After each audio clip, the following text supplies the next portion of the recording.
पुराना गांव और काली रात सजीद अपने पुराने ददियाली गांव एक जमीन के मसले के लिए गया था। गांव के बाहर एक पुरानी हावली थी जिसके बारे में मशहूर था कि वहां बरसों पहले एक अमिल रहता था जो कला जादू करता था। सजीद ने इन सब बातों को हमेशा की तरह मजाक समझा। एक रात जब वो अपने कमरे में अकेला था, उसे अचानक अपने दरवाजे पर दस्तक सुनाई दी। रात के 2 बज रहे थे। जब उसने दरवाजा खोला तो वहां कोई नहीं था। सिर्फ एक काला कपड़ा पड़ा था जिसमें कुछ हड्डियां और एक पुरानी गुड़िया डॉल थी जिस पर सुइयां चुभी हुई थी।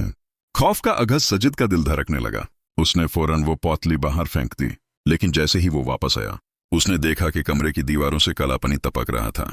अचानक कमरे का दरवाजा खुद ब खुद बैंड हो गया और लाइट चली गई। अंधेरे में नुसाए किसी के हंसने की आवाज आई, एक ऐसी हंसी जो इंसानी नहीं थी। सजिद ने मोबाइल की फ्लैशलाइट ऑन की तो सामने कोने में एक बूढ़ी औरत बैठी थी जिसकी आंखें बिल्कुल सफेद थीं और वो मिट्टी खा रही थी। वो मिट्टी नहीं थी, वो कब्र की रख थी। कले जादू का असर वो औरत धीरे धीरे सजिद की तरफ बढ़ने लगी। उसके हर कदम के साथ कमरे में ठंड बढ़ती जा रही थी। उसने एक अजीब ज़बान में कुछ पढ़ना शुरू किया। सजिद ने भागने की कोशिश की लेकिन उसके पांव जमीन से चिपक गए थे। उसे ऐसा महसूस हुआ जैसे कोई इनविजिबल हाथ उसके गले को दबा रहा हो। उसी वक्त उसे याद आया कि उसकी दरी हमेशा कहती थी कि ऐसी जगह पर आयतुल कुर्सी का विद करो। सजिद ने कंपती जबान से पढ़ना शुरू किया। जैसे ही उसने पढ़ना शुरू किया वो औरत चीखने लगी और उसका जिस्म धुआं बनकर हवा में उड़ने लगा।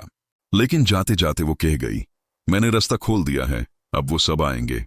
अंजम अगली सुबह सजिद ने देखा कि उसके पूरे जिस्म पर नीले निशान पड़े हुए थे, जैसे किसी ने उसे बुरी तरह झांका हो। जब उसने वो पोतली दोबारा देखी जो उसने बाहर फेंकी थी तो उसमें गुड़िया की जगह सजिद की अपनी तस्वीर थी जिस पर खून से क्रॉस बना हुआ था।